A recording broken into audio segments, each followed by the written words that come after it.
Olá, amigos e amigas, bem-vindos a mais um episódio do podcast Dividida, dividindo a tela aqui comigo, Vinícius Bringel. Fala, Milani, fala pessoal. E hoje a gente veio falar, claro, né? A gravação é hoje no dia 29 de maio de 2021, dia que a cidade de Londres está em festa, né? O Chelsea se sagrou campeão da UEFA Champions League pela segunda vez na sua história, derrotou o Manchester City por 1-0 no jogo que acabou agora há pouco. Mais cedo também o Brentford subiu para a primeira divisão, então você tem dois lados aí, vários bairros da cidade de Londres comemorando. Essa final, que foi uma final que teve bastante pontos históricos, né? Bastante curiosidades. Foi mais uma final entre times ingleses, a segunda envolvendo o Chelsea, né? O Chelsea fez uma final com o Manchester United em 2008 e em 2019 tivemos Liverpool e Tottenham. Foi a final com menos títulos entre os envolvidos desde 2005 e 2006, curiosamente que tinha outro envolvendo outro time de Londres, o Arsenal e o Barcelona, e a final com menos aparições em finais de Champions League desde 2003 e 2004, Porto e Mônaco. O Porto tinha duas finais, duas aparições, e o Mônaco uma, né, justamente em 2004. Recordes assim, estatísticas, né, curiosidades igualadas pelo final desse ano. Vamos começar falando então do jogo. Vamos falar. O jogo a gente vai ter bastante coisa para discutir. Vou começar cantando as escalações. Vou pedir para o Bringel cantar o campeão Chelsea, então, começando pelo lado azul de Londres. Exatamente. Começar falando da escalação do Chelsea. O Chelsea que teve o Mendy no gol, o Azpilicueta, o Thiago Silva e o Rudiger fazendo a linha de três zagueiros. Aí na ala direita o Reece James e na esquerda o Ben Chilwell. E os dois volantes que já vem jogando há muito tempo, como o Kanté e o Jorginho.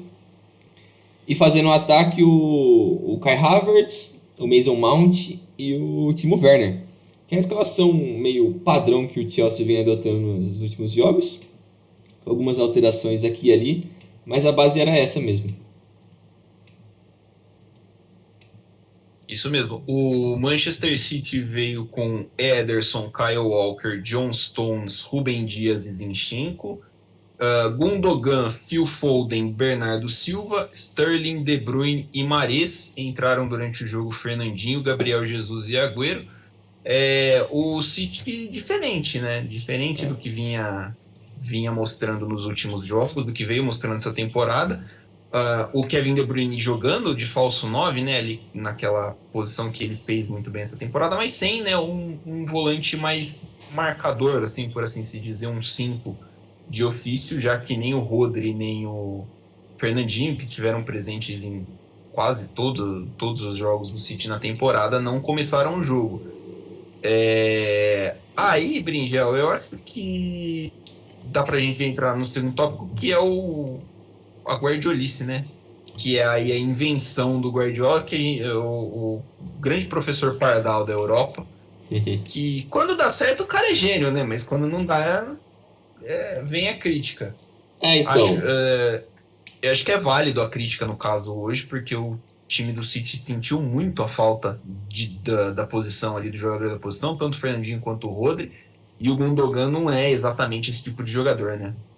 Como a gente já vinha falando antes do jogo e agora no pós-jogo também, em off, é engraçado que a crítica pro Guardiola nos últimos anos, na Champions League, era sempre esse negócio do guardiolismo. Que ele sempre tentava inventar um negócio meio absurdo para dar um nó tático no adversário, para inventar um negócio absurdo. Sendo que ele não precisava, era só fazer o básico que o time já sabe fazer de muito tempo para cá, desde quando ele assumiu o City. E eu acho que o exemplo disso é só olhar para o Chelsea. Por mais que o Chelsea não tenha o Tuchel há tanto tempo, mas basicamente desde quando ele assumiu o Chelsea no início do ano, ele vem com a formação de três zagueiros e são os mesmos caras. Não tenta inventar muito. Mas o City eu acho que é complicado porque, que nem a gente falou do meio de campo ali que estava o Gundogan, o Bernardo e o Foden. Cara, você via ao longo do jogo que o time não conseguia ter a criação que era esperada dele e que é um um negócio característico dos times do Guardiola, que é criar muito, ter muita intensidade, ter muito volume de jogo. E o time não conseguia ter isso, porque você colocando o Gundogan de primeiro volante, você mata a principal característica dele, que é a chegada na área. Você já matou o cara assim. Colocando o Bernardo de segundo volante, você matou a principal característica dele, que é a velocidade, que é abrir o campo, que é o cara infiltrar ali pela direita. E o Foden até que foi bem no jogo, ele tentou bastante, teve alguns lances importantes, mas não conseguiu produzir muito. O Sterling e o Mahrez, cada um numa ponta, por mais que os dois tenham muita velocidade, eu acho que o Sterling teve mais oportunidades com a bola, mas também não conseguia criar uma oportunidade real, assim mesmo, que botou medo no Mendy. E o De Bruyne, coitado, ele estava ali falso 9, ele teve algumas variações com o Sterling, com o Phil Foden, para mesclar mais, mas totalmente apagado, e depois ele saiu lesionado, né, que teve um negócio ele bateu o olho no Rudiger, né, ele acabou sendo lesionado, mas o time inteiro do City, ele foi muito apagado criativamente, eles não conseguiam ter intensidade, ter o volume de jogo que era necessário e que é característico desse time do Guardiola, né, mano?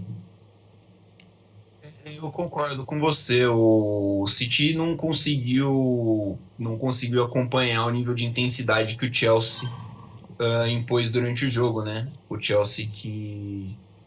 time do Tuchel que tem essa característica, um time que pressiona muito, sempre quando perde a bola, recupera rápido. E o City não tinha resposta para isso. Não tinha resposta. Acho que talvez porque um dos principais escapes seria o Gundogan recebendo a bola do 5, né, do Rodri ou do Fernandinho, e não tinha essa opção. Então você via muitas vezes a bola chegava no Sterling, chegava no Mahrez na ponta e simplesmente não saía dali. Tinha pouca movimentação dos dois em direção a criar novas jogadas. E o City sentiu muita falta disso. E aí, é claro, tem muito mérito do Chelsea, né? Tem muito mérito do Chelsea. O Chelsea fez uma partidaça hoje, uma partida, para mim, acho que irretocável. Não consigo pensar em alguém do Chelsea que foi mal, mas assim, também não consigo pensar em alguém do City que foi muito bem. Talvez ali no sistema defensivo, achei que o Zinchenko foi bem, o Ben Dias teve interceptações importantes, mas de resto, assim, do meio para frente do City foi um jogo para esquecer. Então a gente bate de novo naquela tecla, né, cara? Por que o Guardiola não fez o que vinha sendo feito nos últimos jogos? Não dá continuidade, sabe? Do que vem sendo feito. Porque talvez o time pudesse se impor. O Fernandinho entra depois, ele entra ali pelos 20 minutos, se não me engano, no segundo tempo. E a partir daí você percebe que o jogo muda. Você percebe que o City consegue manter mais a posse e consegue encurralar o Chelsea. Claro que o Chelsea ali também, já com 1-0 nas costas e só precisando se defender, abraça um pouquinho dessa pressão para poder sair no ataque, né? Jogar na transição de uma forma que sabe muito bem. Mas assim, poderia ter sido feito desde o princípio. É o que eu penso do jogo, do que o Guardiola fez de, vamos por entre aspas, errado. Porque, tipo, outra coisa também, um negócio que esse negócio do meio eu acho que já ficou bem claro, mas o negócio do falso 9, eu acho que ele funciona bem, porque a ideia do falso 9 é você ter um cara que você vai usufruir muito da capacidade do passe dele, você ser veloz na troca de passes. Beleza, você coloca o De Bruyne nisso, um Foden, ou alguém que consegue fazer essa transição muito rápido. E isso você não tem, em teoria, com um centroavante, ou com o Agüero, ou com o Gabriel Jesus. Isso meio que se perde. E mostra, tipo, ao longo da temporada, se você olhar as estatísticas do City ao longo dessa temporada, e quem é líder de gols da equipe é o Gundogan. Muito por ele ser o batedor de pênalti, mas é um reflexo de que o time, ele quis abandonar um pouco essa ideia do centroavante, porque o Agüero teve muita lesão, não dá para confiar nele. O Jesus, eu ainda acho que ele não é jogador para esse City, nunca achei, porque ele não consegue se encaixar como ala, porque ele não tem velocidade para isso. Ele não consegue se encaixar como centroavante, porque ele não tem a capacidade como centroavante, ele não é matador de gol. Ele não é, simplesmente nunca foi centroavante, né? Tipo, ele nunca foi um centroavante, ele é quase um segundo atacante. Sim. Eu acho que ele renderia muito bem jogando com um parceiro de ataque, inclusive. Mas nesse time do Guardiola não tem isso. Então, coitado. Exatamente. Ou ele vai embora ou ele fica numa posição que ele não é confortável. Mas ele tem que aceitar. Mas, voltando no ponto. Aí o segundo artilheiro disso depois do Gundogan é o Sterling, com 10. Depois o Mahrez com 9, o Foden com 9 e o Jesus com 9. Então mostra que ninguém teve, como no Chelsea também não teve ninguém com altos números de gols, e nenhum dos centroavantes foi muito produtivo ao longo da temporada. Mostra que os times não queriam ser dependentes disso, ter um estilo de jogo diferente, só que eu acho que na hora que precisava desse estilo de jogo, talvez o Guardiola ficou um pouco com medo de tentar isso. E pro Tuchel era perfeito, ele não precisava se preocupar com isso, porque a movimentação dos caras à frente dele são de outro nível. O Havertz, o Timo Werner, o Mount, às vezes com o Ziyech, às vezes com o Pulisic, dá pra você variar demais com esses caras, demais. Então você acaba não criando uma dependência disso. Mas pro City eu acho que ele se perdeu um pouco nisso. Talvez, como nas outras temporadas, sempre quando o City falhava na Champions, eles iam atrás de uma peça para repor o que eles erravam. Antes eram, sei lá, alguns caras ofensivamente. Aí de umas 3 temporadas para cá, o ataque é basicamente o mesmo, só que precisava melhorar a defesa. Aí foi lá e trouxe o Walker, trouxe o Ederson já faz um tempo, aí trouxe o Rubem Dias nessa temporada, que ele foi perfeito, acho que foi a melhor contratação do Guardiola, sei lá, nos últimos anos, o cara jogou demais, mas talvez agora seja a hora de ter um novo 9 ou mudar um pouco o estilo de jogo que ele adaptou para essa temporada, né? Talvez seja a hora de dar uma repensadinha nessa parte, né? Ou repensar o estilo de jogo, adaptar, talvez um jogador que possa ser ali, fazer a função que ele queria do Gundogan, né? Um meia que vai servir ali como apoio para receber o passe de trás e também infiltrar. Não sei se ele tem algum jogador como isso em mente. Mas, enfim, outra coisa que mudou um pouquinho o que aconteceu na história do jogo foram as lesões, né? Ao longo da partida. O Chelsea perdeu o Thiago Silva com 39 minutos, né? Uma lesão na coxa, se não me engano. Isso. Depois de uma dividida com o atacante do City. Acho que foi com o Foden, inclusive. E no segundo tempo, aos 15 minutos foi que rolou a substituição, mas foi aos 10 minutos o choque entre o Kevin De Bruyne e o Rudiger. O choque foi muito sério, um choque de cabeça, acho que dá pra gente falar até de depois, mais pra frente, talvez, sobre a importância de um protocolo de concussão no futebol, porque deu para ver que o De Bruyne saiu completamente atordoado de campo, ele tá com uma bolha debaixo do olho, assim, uma pancada que foi muito feia, não tinha mesmo condição de continuar, mas querendo ou não, mantendo o assunto dentro das 4 linhas, são mudanças que mexem, né, com o time e tal, e principalmente para o City, que vê perder o principal jogador do time, o candidato a melhor do mundo, como que você reage? Como que você acha que os times reagiram a essas mudanças, Brinjal? Então, do Thiago, eu acho que ela foi menos impactante do que eu esperava, porque ele se tornou um líder dentro do elenco mesmo sem falar inglês.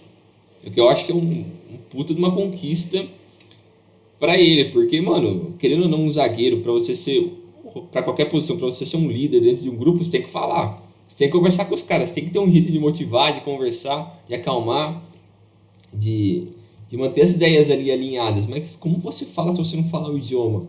E o Thiago conseguiu ser eu acho líder sacanagem disso. o Thiago Silva ter 15 anos de Europa e não falar inglês, hein? Mas eu acho que ele tá errado. Pra mim isso daí é culpa do Brasil. Mas enfim, então Neymar, velho. O cara ele é uma marca, mano. O cara tá em todos os lugares do mundo, o cara não sabe falar inglês. Pelo amor de Deus. O cara tinha que falar umas 3 línguas. É basicão, né, mano? Nossa. É basicão, né, porra? Sei lá, né? Fala o básico o inglês básico, e o espanhol, velho. Mano, fala o basicão, velho. Não precisa inventar, velho. Mas enfim, Zé do papo, eu vou ficar estressado. Vai ficar puto já, né, mano? Vou quebrar a TV aqui. Mas. Era a gravação. Vou dar até o Becker aqui, batendo todo mundo. Mas, enfim, o Thiago Silva eu achei que Eu acho que ele conseguiu um respeito dentro do elenco que foi muito foda. Ele merece todo o mérito disso. E quando ele saiu, eu pensei, putz, mano, ou eles tentam voltar para a linha de 4, que é mais arriscado, ou eles colocam o Christensen. Mas eu esperava que eles iam começar o jogo com o Christensen, mano. Porque, se não me engano, o primeiro jogo contra o Real, na semi, foi aquela zaga que era Thiago Silva, Christensen e Rudiger. E o Aspilicueta fazendo a ala.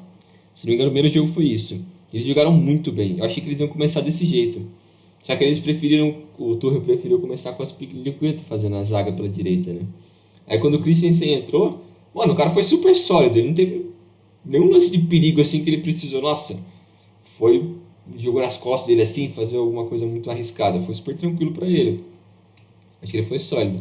Mas o do De Bruyne, mano, é foda, né? O De Bruyne, todo mundo sabe da qualidade do cara, mas ele não tava jogando bem. Como ninguém no ataque tava jogando bem, então não era culpa dele. Não é que, nossa, o cara saiu lesionado, então automaticamente o City perdeu por causa disso. Talvez ele ia perder de qualquer jeito, mesmo com ele ali. Mas foi uma jogada estranha, mano. Sei lá, pra mim pareceu meio sem querer, como eles se bateram ali, ele e o Rudiger. Mas foi estranho. E o negócio da concussão, mano, eu acho que é um negócio que, velho, tinha que ser padrão em qualquer esporte que tem contato, velho. Só tênis não pode ter concussão, porque não tem como você bater a bolinha na cabeça do cara e o cara ter um problema, mano. Não tem como. Mas o resto, se você tem contato, é básico, velho. Que nem semana passada que a gente tava falando do jogo de hóquei, né? Que teve a concussão lá do João Tavares. Que, beleza, o pessoal muito provavelmente não vai ver isso, mas foi um negócio super pesado. O lance foi muito feio. Foi muito feio, porque ele tava meio que na lateral do gelo, assim, próximo da parede. E ele teve uma jogada com o cara, aí ele foi me caindo pro chão, indo enquanto com a cabeça pro chão. Aí um cara veio em alta velocidade sem querer, bateu com o joelho na cabeça dele. E o cara ficou atordoadaço. O cara, basicamente, ele tava em Nárnia, assim. Você viu que ele tava com o olho aberto consciente, mas ele não conseguia se mexer. O pescoço dele tava travado. Foi um bagulho bizarro, tanto que ele não voltou a jogar ainda. E eu acho que o lance do De Bruyne não foi tão perigoso, mas mesmo assim, cara, é padrão, velho. Não tem como você brincar com um negócio desse. Eu acho que a gente já tem exemplo disso em inúmeros esportes. É um negócio super básico, velho. Super básico. Precisa, né? Precisa ter um protocolo ali, um negócio para você ter certeza. Porque você tá cuidando da saúde do jogador, né? A cabeça é uma área tão frágil e querendo ou não, jogadores correndo em velocidade, né? Isso pode acontecer, sempre tem dividida pelo alto, a gente vê, né? Os caras trombam de cabeça, faz corte e tal, mas não tem um protocolo para você identificar se o cara tem uma concussão ou não.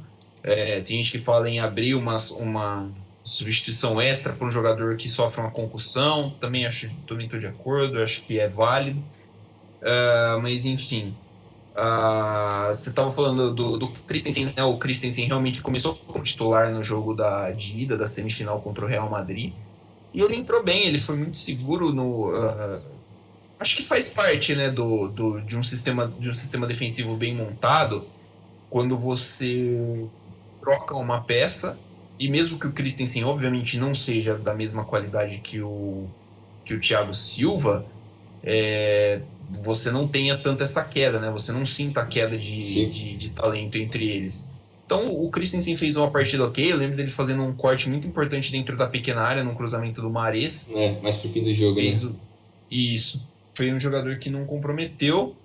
E no City, cara, eu acho que perde o De Bruyne e se acaba perdendo muito da referência, né? Da referência técnica, da referência, assim, mesmo que ele não estivesse bem. O Gabriel Jesus entrou bem. Achei que ele conseguiu dar uma movimentada pelo lado direito do ataque que o Mahrez, por exemplo, não conseguiu. Só que eu acho que talvez o De Bruyne, é que nem você falou, ele estava fazendo uma partida ruim, né? Como todos no ataque ali na fase ofensiva do City não estavam fazendo grandes partidas.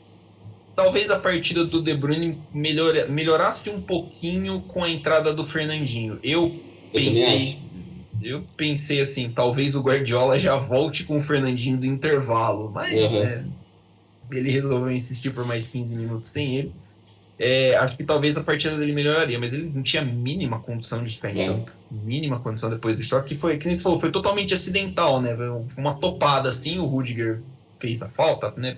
Parou ali na frente do De Bruyne para o contato, mas o contato nunca não é o contato para machucar o cara. Um acidente de trabalho que acabou tirando talvez a principal estrela de campo, que mesmo apagada, né, ainda é um cara que é muito perigoso, que chama muita atenção dentro do campo.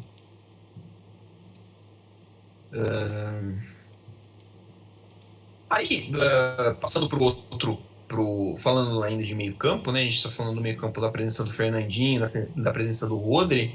Do outro lado, a gente teve mais uma atuação de gala, né, mais uma das incontáveis do jogador mais carismático da história do futebol francês, que é o N'Golo Kanté, o Bringel, que é um exímio falador da língua francesa. N'Golo Kanté, palalalala, N'Golo Kanté, palala, c'est petit, c'est gentil, stopper le Messi, mais on sait tout sentir N'Golo Kanté. Kanté! Olha, isso aí, que coisa maravilhosa, coisa incrível, né, cara? Esses negros maravilhosos. Que coisa maravilhosa. Eu adorei essa versão da musiquinha do Kanté, ficou muito bom. A minha ficou ótima. Que bosta. E o Kanté foi eleito o melhor em campo da final, né? Ele apareceu lá com o troféuzinho de melhor em campo. Ele jogou uma partida absurda, ele jogou uma Champions absurda, ele jogou todos os jogos da Champions pelo pelo Chelsea, perdão. É um volantaço, é um cara fenomenal. Dá pra falar nele entre os melhores do mundo? Eu acho que cabe, né? Cabe então, né? Olha, cara, tem tanta coisa que dá pra falar do Kanté, né? Que nem você falou da temporada dele, desse jogo dele, da carreira do cara. É tudo muito, muito maluco, assim. Eu acho que tem que ter um filme dele quando acabar a carreira. Porque que nem a gente tava repassando aqui os dados, só as coisas mais importantes da carreira do cara. O cara estreou em 2014 na Ligue 1 com o Caen. 2015 o cara assinou com o Leicester. 2016 ele foi campeão da Premier League com o Leicester. 2017 ele foi campeão da Premier League com o Chelsea. 2018 ele foi campeão mundial com a França. 2019 ele foi campeão da Europa League com o Chelsea. E agora, 2021, campeão da Champions League com o Chelsea. Cara, o maluco zerou o universo em 7 anos. Falta só a Euro, assim, de coisa mais grande. Mas é incrível como o maluco tá em todos os lugares. Coisa que mais me chama a atenção de ver ele jogar é que nem a gente estava falando antes. O posicionamento dele, o cara sabe fazer a leitura do jogo de um jeito que ele consegue dar o bote perfeito em cima do adversário. E no sprint inicial dele ali, de uns, 5 metros, o cara dá um boost, dá uma carreira. Nossa, é sensacional. O cara sai de uma velocidade absurda, ele consegue gerar um contra-ataque, uma jogada de perigo. E eu acho que é a principal característica dele. Mas, cara, é muito louco ver o Kanté como ele atinge essa proporção, né? Esse tamanho, sendo um cara já considerado meio velho, que tem 30 anos. E como eu falei, ele estreou pelo Caen em 2014. Então faz 7 anos. Ele tinha 23 anos quando ele começou a carreira na Liga Francesa. Já era um cara relativamente velho para começar, né? O Mendy também é outro que começou velho e que tem uma história super bacana também, né? Mas o Kanté, cara, eu queria muito que pelo menos dessem a mínima oportunidade para discutir ele como o melhor do mundo ou não. Porque eu sei, é difícil, porque o cara joga numa posição que não tem tanta mídia. Ele, obviamente, não tem muita mídia, porque ele não fala direito, ele só fica quieto. E quando ele tenta falar inglês também, automaticamente, se você não fala inglês, você acaba não tendo muita mídia também, porque não tem umas emissoras e tal, o pessoal conhecer mais sobre você. Mas o cara vem, mano, numa temporada absurda. O Tuchel conseguiu encaixar ele em questão de posicionamento, que era algo que ele vinha jogando não tão bem assim nas últimas 2 temporadas com o Sarri e depois com o Lampard, mas por uma questão de posicionamento do que sobre a qualidade dele em si. E o Tuchel conseguiu dar essa revigorada nele. E, cara, é difícil. Eu não acho que ele vai estar no top 3 do melhor do mundo. Mas eu acho que seria muito, muito bacana ver ele no top 3. Seria da hora demais. Mas também dá pra questionar, cara, se o Kanté não pode estar numa final do mundo, dos melhores do mundo, por que o De Bruyne teria que ganhar o melhor do mundo nesse ano se o City fosse campeão?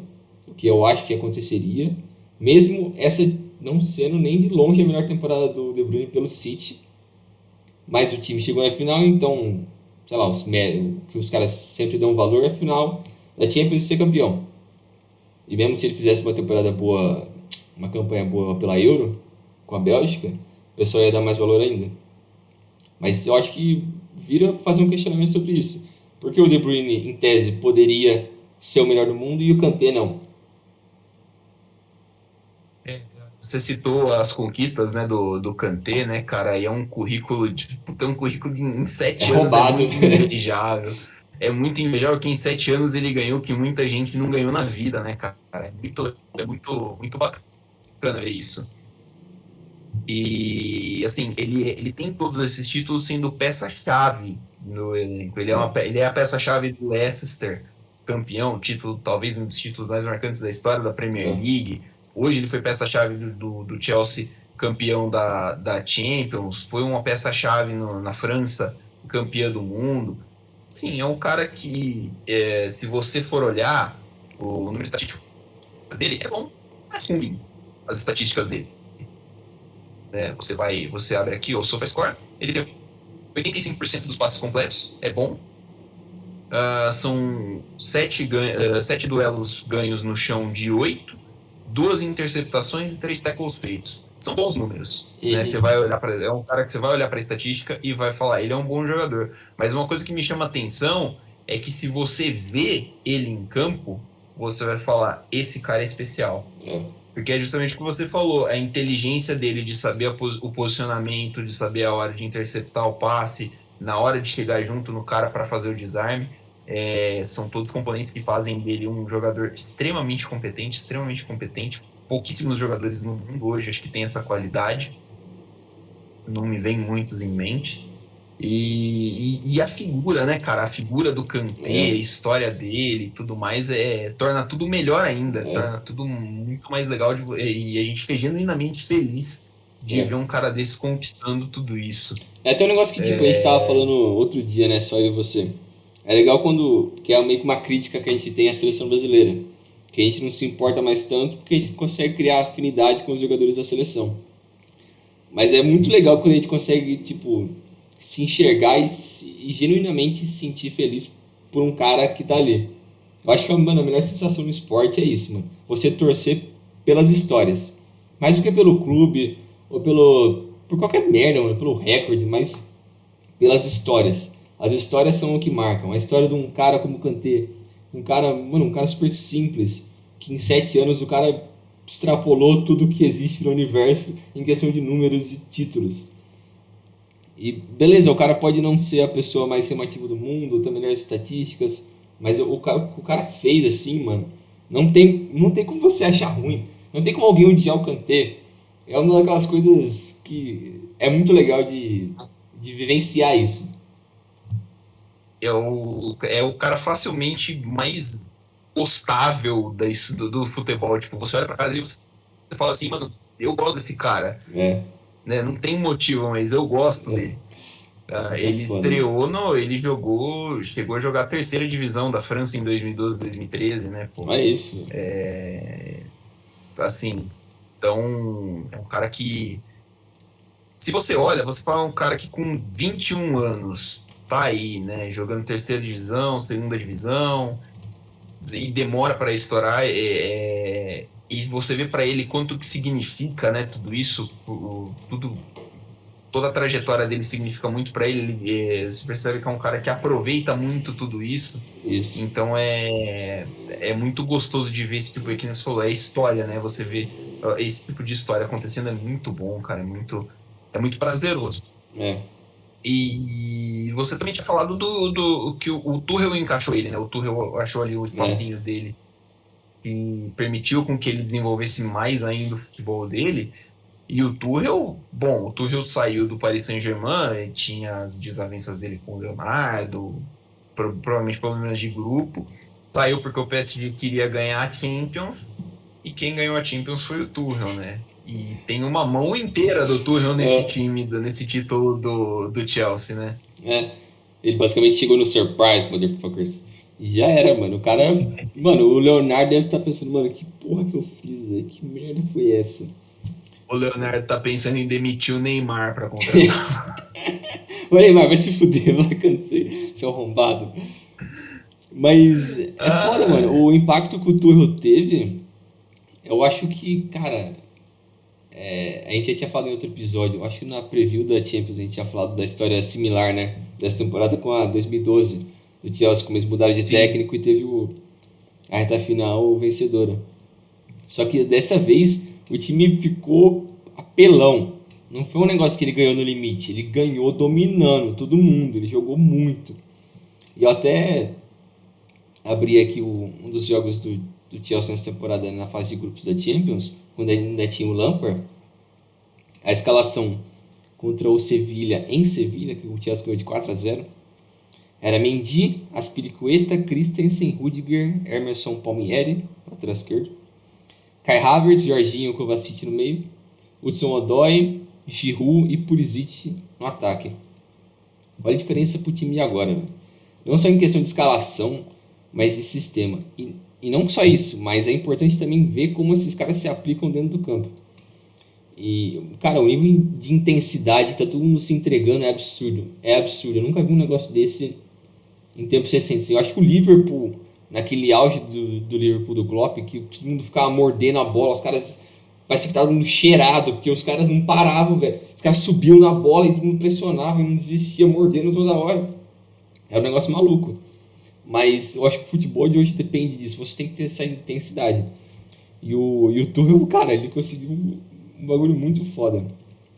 Acho que uma das principais mudanças dele, como a gente já falou aqui, foi o Kanté voltar no posicionamento dele, que é o box to box, né? Que é o que ele sabe fazer, que é roubar a bola, disparar e dar um contra-ataque, fazer os três zagueiros e dar uma moral pro Rudiger que ele já não tinha mais, porque eu lembro que no início da temporada passada ele tinha proposta para ir embora, se não me engano, pro PSG, e ele quase foi para Roma também, algo assim. Quem que vai para Roma? Mas foda-se. Ele já jogou na Roma, né? O Ele já Rudiger já jogou jogou, na Roma. mano. Voltar para Roma é melhor aposentar. Mas enfim, ele conseguiu dar uma moral para uns caras que já não, alguns estavam meio para baixo e outros que não estavam se sentindo tão confortáveis assim. Acho que foi a principal mudança dele, que foi dar essa moral pro Rudiger, trazer o Kanté para uma melhor posição dele, o Havertz também, que o Havertz com o Lampard ele jogava como um 8. O Lampard queria colocar o Havertz na mesma posição que o Lampard jogava, que era o terceiro no 3 meias ali, ele ser meio com um terceiro do triângulo, que é um cara que tem uma chegada mais forte, mas tem que ter uma intensidade ali que o Havertz não estava se sentindo confortável. O Tuchel colocou ele mais como um segundo atacante, como um falso 9 em alguns jogos, e ele voltou a jogar bem. O Werner perdeu 7 milhões de gols, mas é um cara super importante para a equipe. Cria muita oportunidade, um cara super veloz, contra-ataque, puxa muita marcação, que nem nesse gol da final da Champions, que ele abriu o campo para a direita, para a esquerda. Aí o Mount viu o espaço ali e tocou pro Havertz no meio do campo, que ele conseguiu fazer o gol. Mas eu acho que o Tuchel tem muito mérito disso, de saber mudar alguns detalhes pequenos ali, né, que tava faltando na equipe, porque a base do time que já tinha foi o que o Lampard montou e não mudou nada em questão de contratação e da maioria dos caras que estavam jogando, era mais uma questão de posicionamento e moral mesmo que eu sentia que tava faltando mesmo, né? Eu tenho que fazer aqui um meia-culpa, né? Porque eu já meti muito pau, né, no Tuchel na minha vida, né? Nossa, eu critiquei Principalmente o no Tuchel Borussia. demais, principalmente no Borussia. Falava no PSG que achava um treinador fraco. Mas assim, ele tem muito mérito nisso, né? a transformação que ele teve que ele fez esse time do Chelsea passar, nos aspectos mesmo que você citou, né? Questão de moral, questão de posicionamento dos jogadores, de entender ali a função que cada um deveria desempenhar melhor dentro do campo e de desenhar respostas para os adversários, né? Por que não? Porque o Tuchel com certeza estudou muito o Guardiola, estudou muito o City e estava esperando por alguma coisa nesse sentido que o Guardiola apresentou. Então, o mérito dele é muito grande, né? Os próprios jogos contra o Real Madrid também, Sim. ele conseguiu anular o Real Madrid praticamente. O Real Madrid praticamente não jogou nas duas partidas da semifinal. O Chelsea esteve muito em controle do jogo. Acho que foi os melhores E jogos do Chelsea nesse período do Tuchel, né? as semifinais, né? Isso. Foram muito bons jogos do Chelsea, cara. E assim, querendo ou não, é um Real Madrid cansado, é um Real Madrid desgastado, é um Real Madrid isso e aquilo, mas é o Real Madrid, pô. Se você olhar para o meio-campo do Real Madrid, tem 4 Champions League ali. Né? Não é qualquer coisa, são jogadores que entendem da ocasião e entendem o tamanho do jogo. E o Chelsea foi lá e simplesmente tirou os caras do jogo. Então, assim, o trabalho do Tuchel no Chelsea é muito bom, é um trabalho muito promissor, porque, assim, é um trabalho que não tem 6 meses ainda, se for parar Sim. pra pensar. Eu gosto muito desse esquema com 3 zagueiros que ele montou, com os alas apoiando, o meio-campo muito dinâmico. O passe do Mason Mount, né, pro gol do Kai Havertz hoje é um negócio absolutamente fantástico. É coisa de jogador também que. É coisa de bom jogador, coisa de craque. Achar aquele espacinho ali entre a zaga, o Werner puxar o defensor pro canto. Então, assim, é um trabalho que pautado na intensidade, pautado no bom trabalho em grupo. Ele falou, ele não trouxe ninguém, acho que não trouxe ninguém mesmo, né? Falar que não trouxe ninguém, Acho que mas acho que ninguém. o Chelsea não teve reforços no meio do ano, no meio da temporada. Então ele só pegou, arrumou uma casinha ali e arranjou um time campeão de Champions League. Porque talento o Chelsea tem, né? O Chelsea trouxe o Havertz, trouxe o Werner, não são jogadores ruins, né? Mas trouxe o Thiago Silva de graça, um jogador muito importante, mas encaixar todos esses caras é um mérito gigantesco do Tuchel e que nem você falou, é um mérito muito grande do Lampard também, de ter conseguido, né, o Lampard passou por uns problemas no Chelsea que quando ele chegou, o Chelsea não podia contratar, né? Então o Chelsea teve que se virar ali com o que tinha em mãos. É claro que o Chelsea tem 6.500 jogadores emprestados em 4.200 times pelo mundo, mas assim, não é simples, né? Você simplesmente catar o cara e falar e botar ele num lugar totalmente diferente e falar, você vai funcionar aqui agora. Então, a subida do Mason Mount, a do Reece James, né, a dessa molecada da base, a utilização do Pulisic, que inclusive para mim é melhor com o Tuchel. O Pulisic gosta muito do Tuchel porque foi quem lançou ele no Dortmund. Sim. É um cara que rende muito bem na mão do alemão. O Lampard também tem um pouquinho desse crédito nessa Champions aí. Eu também acho que, exatamente como você falou, a importância do Tuchel, do Lampard para mim que solidificar a base da equipe que seria essa agora do Tuchel. Porque quando o Lampard chegou, tinha, como você disse, aquele transfer ban no Chelsea, né? Foi a temporada 18-19. 18-19. Isso, aí ele ficou sem contratar. Eu lembro que eles já tinham contratado antes do transfer ban, mas só chegariam na próxima temporada o Pulisic e o Kovacic, que estava emprestado pelo Real, mas ele já tinha sido comprado e tal. Mas enfim, esses foram 2 caras que chegaram depois, mas o Chelsea já estava com o transfer ban.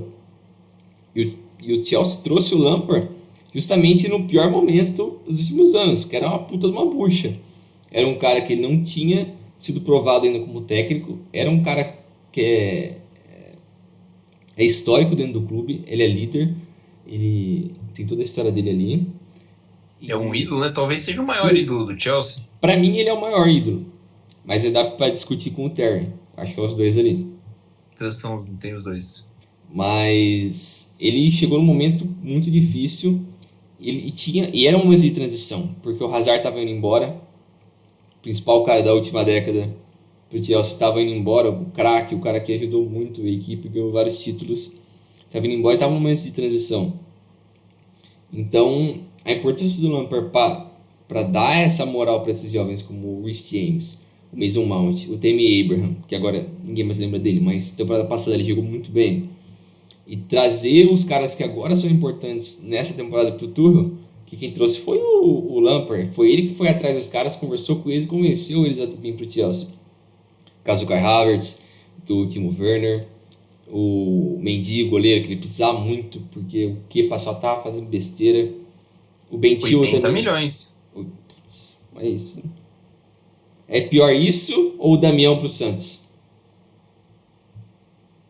Damião pro Santos, né? Acho que o Damião pro Santos é pior, né? Não dá, né, cara? Porra, é o Leandro Damião, né? Pô, e assim, pô, o Santos não é o time do Abramovich, né? O Abramovich, 80 milhões a mais, 80 milhões a menos, tá, né? Beleza, já gastou em outros, mas, pô, 40 milhões do Damião é pesado, pô. Mas enfim. Aí trouxe o Thiago Silva de graça também, o Ben Chilwell, que, cara, precisava demais no lateral esquerdo. Demais. E todos esses caras, por mais que eles... O Lampard não conseguiu maximizar todos esses caras como ele gostaria, mas o Tuchel conseguiu fazer isso. A base do elenco é absurda, tanto que você olha no banco da partida de hoje, quem entrou pelo lado do City foi o Fernandinho no lugar do Bernardo, o Gabriel Jesus no lugar do De Bruyne e o Agüero no lugar do Sterling. Mas aí quem sobrou foram dois goleiros, o Cancelo, o Garcia, Ake, o Laporte, o Mendy, o Rodri e o Ferran Torres. Nenhum grande cara ali para mudar a partida. Do lado do Chelsea entrou o Pulisic, o Kovacic, o Christensen e no banco os dois goleiros, o Zuma, o Alonso, o Emerson, o Billy Gilmour, o Hudson-Odoi, o Ziyech e o Giroud. Então são mais opções em questão de variar o que você pode fazer. Diferente do que o City tinha ali naquele momento.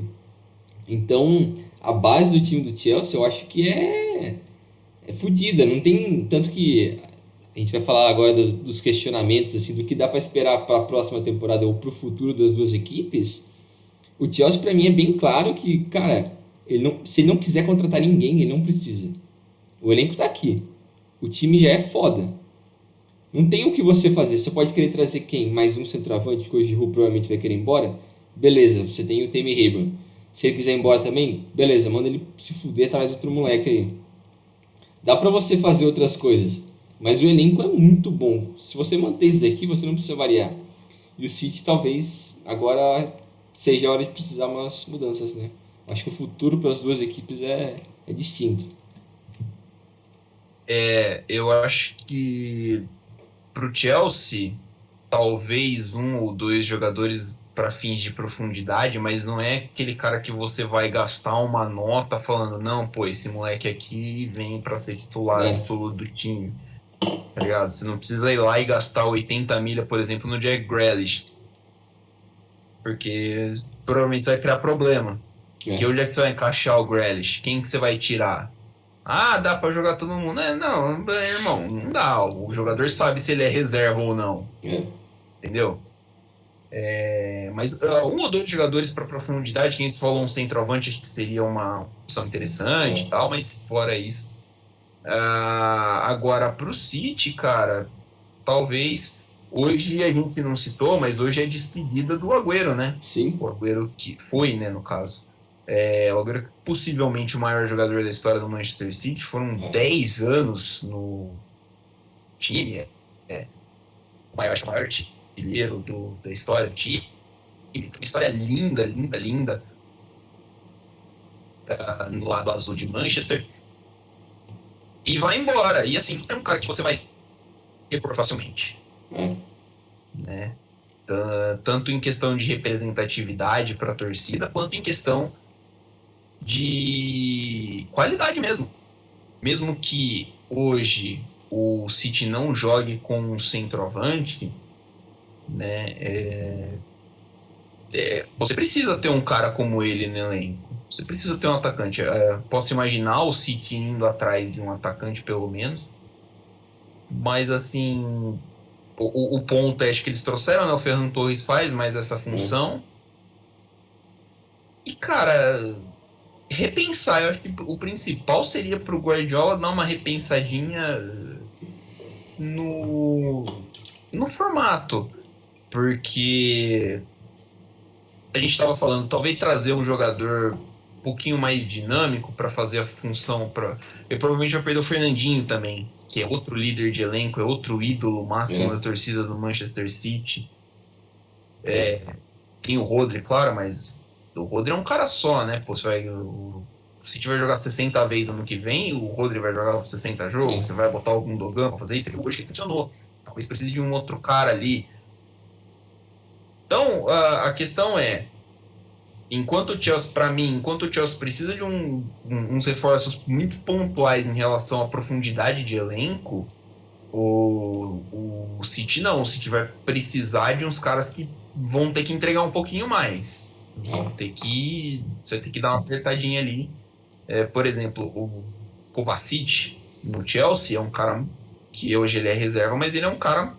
Putz, ele tem um nível muito bom. Ele tem É. um reserva que tem um nível próximo do titular. É. Inclusive, o Kovacic é tetracampeão da Champions League hoje, né? Também é campeão ele é tricampeão com o Real Madrid. Mas pro City, se o Chelsea perdesse hoje, por exemplo, o Kovacic, o Chelsea teria que ir atrás É. de alguém para suprir a carência que ele causaria. O City vai precisar. Vai precisar. A gente estava falando, né? Você tinha falado do Gabriel Jesus. O Gabriel Jesus não é exatamente um centroavante, então pode-se dizer que o City tem atualmente 0 centroavantes no elenco, É. já que o Agüero provavelmente deve assinar com o Barcelona, mas vai ter que ir atrás de um cara, característica e tal, e como é que vai fazer. E então, imagino que deva ser um mercado muito, muito movimentado para o City. Mas aí também, o principal ali, né, do elenco do City, a espinha dorsal do elenco, tá pronta. Sim. É a mesma faz alguns anos. Você É. tem uma base incrível. Ederson, o Stones, o Rubem Dias fez uma temporadaça. Você tem Nossa, o monstro. Cancelo, que pode jogar nas duas laterais. Ele é bem melhor que o Walker. O Zinchenko, que pela lateral esquerda é um cara que dá muita opção para o É. meio. Então, assim, De Bruyne, o Sterling, que é tá em uma fase, mas, assim, bom jogador. Tem o Mahrez, tem o Phil Foden, que é mais um desses jovens ingleses. Então, a espinha dorsal do time está montada. O que você vai precisar de jogadores que vão ter que contribuir. E, bom, medo de gastar o City nunca teve, né? Então. Então, Pelo menos toda a temporada nas últimas. Sei lá, desde que eles ficaram ricos, eles sempre contratam pelo menos um ou dois caras pesados, assim, que eles investem. A última temporada foi o Rubem Dias, se não me engano, eles pagaram 70 nele, algo por aí. isso. Mas é um cara que resolveu uma das principais problemas que eles tinham nos últimos anos, que era a zaga. E o milagre que eles conseguiram fazer, que o Rubem Dias conseguiu fazer, foi ressuscitar os Stones. Ele conseguiu fazer os Stones voltar a jogar bola, velho. Isso é um milagre absurdo. Só isso ia conta demais. É bom Mas, zagueiro, Stones, mas ele tá lá mesmo. sim, também acho. Mas aí, é como você falou, a espinha dorsal da equipe, eu acho que é essa daí. Não tem como você mudar muito. Não tem por que você mudar muito. A questão do centroavante é relevante. O City vai ter que ir atrás de alguém, porque o Agüero já vai embora. O Gabriel Jesus, como centroavante, não é confiável. Aí tem aquelas dúvidas que o pessoal já vem. Tem aquelas especulações, né? Harry Kane, Haaland. Haaland, essa temporada vai ser uma bala se você quiser trazer. Próxima temporada ele sai barato. Mas nessa, menos com 160 não tem como. Eu duvido. Acho que 180 era o preço que o Dortmund estava pedindo de mínimo para negociação. Mas enfim, o Harry Kane pode ser menos que isso por ele ser mais velho, mas cara, eu duvido que o Tottenham libera por menos com 130 por aí. Duvido. O dono do Tottenham é É. mão de vaca, né? O Ele vai Tottenham lá vende e... bem. Nossa, ele Ah, é... mas o cara cobrou 50 milhões no Walker, né? Você acha que o cara não vai cobrar uns 130 ou 150 no Kane? Meu Deus do céu.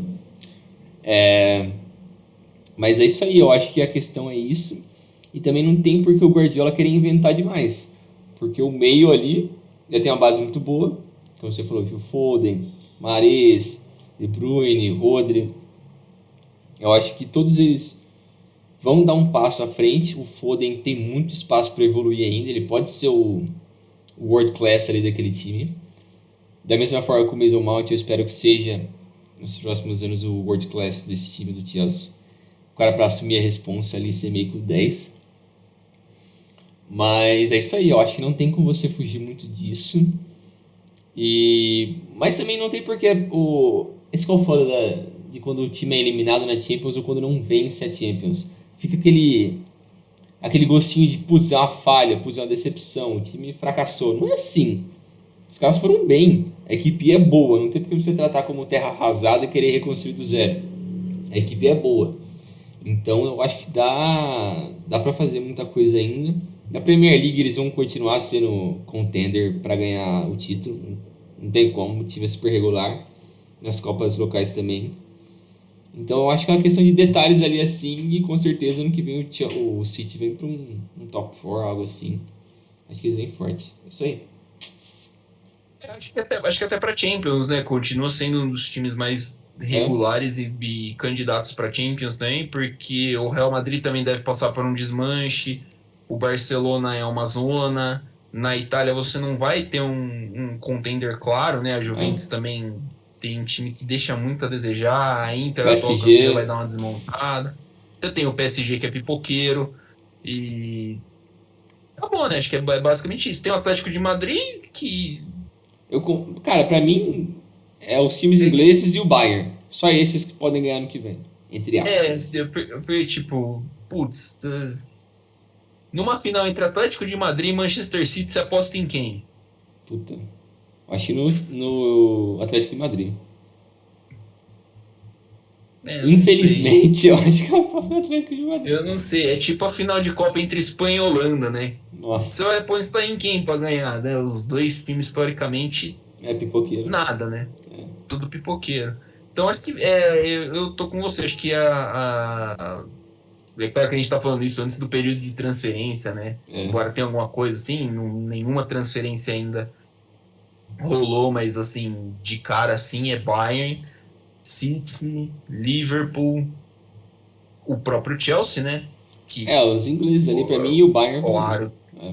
E o United também, por que não, né? O United não tem. Eu não acho que o time do United é ruim, eu acho que o time do United precisa de um técnico. Eu acho que o United ele tem que resolver duas coisas: o técnico e a zaga.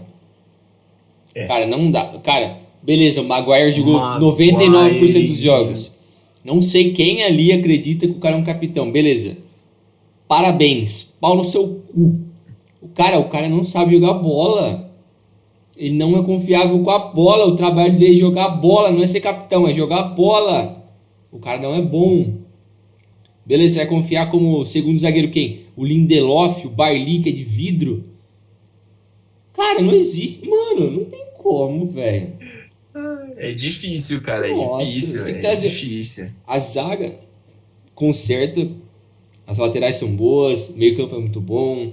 Bruno Fernandes, Pogba acordar pra vida e parar de encher o saco. Joga demais. Cara absurdo. O time é bom, mano. O McTominay tá bem, o Fred tá bem. O ataque é bom, o Rashford, o Greenwood. Talvez eles vão trazer o... Daniel James também é bom jogador. O cara do Borussia lá, Cristiano Ronaldo. Não, do Borussia. O Sancho. Talvez eles vão trazer o Sancho. Que a outra vai ser... Aí sai outra nota preta, né? Mas... O Sancho também é outro que por menos de 180 o Dortmund não vende, acho. Eu acho que eu tinha visto o CEO do Dortmund falando que esse ano eles tinham combinado com o Sancho que eles venderiam por um pouco mais barato. Mas mesmo assim, não vai ser realmente baratão. Vai ser na casa de uns 100 milhões. Que também é uma puta grana. Que também é uma pauladinha e meia, né? Mas, o time do United é muito bom. Como o time do Liverpool também é muito bom. E eu acho que é questão de detalhes ali assim pra ser forte. Então esses 4 ali assim, com certeza vão chegar forte ano que vem. Bayern. Não dá pra você saber o que esperar dos espanhóis. Eu acho que é uma incógnita. PSG, foda-se. Italianos também. O PSG, velho, você esquece, você Não. abraça. Cara, se Vocês, juntar o meu, PSG e a Juventus, velho, explode, porque. Manchester United, Liverpool ou PSG? Quem precisa mais de um zagueiro?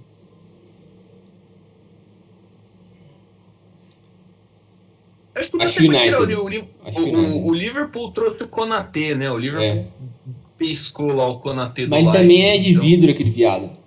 Não, aí machuca o Konaté, machuca o Van É. Dijk, que também não é difícil, né? Você não sabe que nível que volta o Van Dijk. É, mas, tipo, se você confiar, se os dois ele tiverem saudáveis, vamos imaginar, tá suave, tá tranquilo. Uma baita de uma zaga. É. Tem o cara lá do Sevilha também, o francês lá, o. O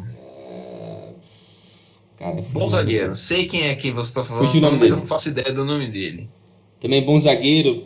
É uma oportunidade pra comprar também, quem quiser dar esse passo à frente, né? Então. Enfim, esses times eu acho que tá bem. PSG e os italianos. Foda-se. Quem tá escutando aqui, esquece esses Juntos dois. com D. Isso, com D. Konaté com D. É parecido, mas. Konaté, dupla sertaneja na zaga da França. Mas acho que é isso É aí, isso né? aí. Aí a gente passou por tudo, basicamente. Passamos Exatamente. aí pela final, uma avaliaçãozinha da final. Os principais destaques, questionamentos da próxima temporada, os impactos dos treinadores. Queria deixar aqui registrado o meu abraço para os torcedores do Manchester United e do Manchester City e a cidade de Manchester, que deve ter sido a primeira cidade europeia a perder 2 finais de campeonato europeu num período de 4 dias. Nossa, que desgraça. Um abraço para o goleiro De Gea, que não sabe bater pênaltis. Uma das cobranças mais ridículas que eu já vi na vida. Ele tá Uma cagando, o cara é bola, milionário. uma bola recuada. E o Vila Real, cara. O Vila Real, parabéns aí pra torcida do Vila Real aí, Foi que nice. não deve ouvir a gente. Vocês têm um torcedor do Vila Real que ouve a gente. Sinta-se abraçado aí, porque a conquista é da hora. A conquista é importante para o título da Parabéns. história ser um título europeu. É. Ficamos conversados, Benjão? Esquecemos de alguma coisa? É isso aí, galera. Foi um bom jogo. Mas é isso aí. Até a próxima. Ficamos assim, então, galera. Até a próxima. Essa semana, muito provavelmente, vamos falar de Libertadores, né? Que tem sorteio, né? De mata-mata de Libertadores e Sul-Americana. Então, até a próxima. Ficamos por aqui. Um grande abraço. Siga-nos nas nossas redes sociais. É @divididapodcast no Twitter, no Facebook, no Instagram e no YouTube também. Procura a gente lá que os episódios saem também no YouTube. Valeu, galera. Um abraço. Falou!